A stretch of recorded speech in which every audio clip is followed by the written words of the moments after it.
ito ay rated SPG. Striktong patnubay at gabay ng magulang ang kailangan. Maaaring may masiselang tema, lengguwahe, karahasan, sexual, horror o droga na hindi angkop sa mga bata.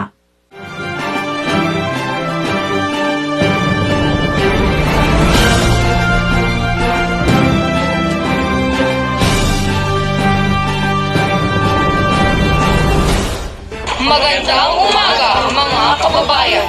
Narito na ang mga balitang dapat niyong tunghayan dito sa DCRM. Ang kasipagan ay hakbang patungo sa tagumpay. Sa mundong puno ng hamon, ang kasipagan ang sandata. Ayon kay Ginoong Charles Santos, isang factory worker, walang imposible sa masipag na tao. tunay nga kung may tiyaga, may nilaga.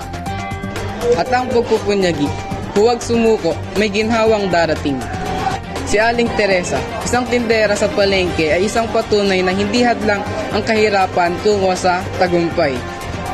Aniya, ang pagpupunyagi ay daan tungo sa isang magandang kinabukasan. Pagtitipid, ang sekreto ng matatag na buhay.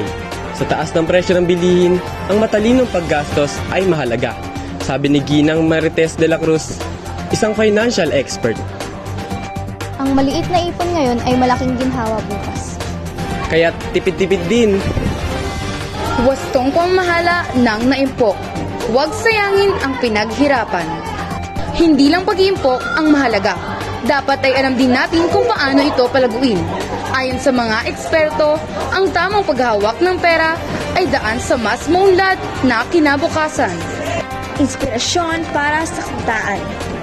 Ang kasipagan at pagtitipid ay hindi lang para sa matatanda, maging ang kabataan ay dapat matuto rin.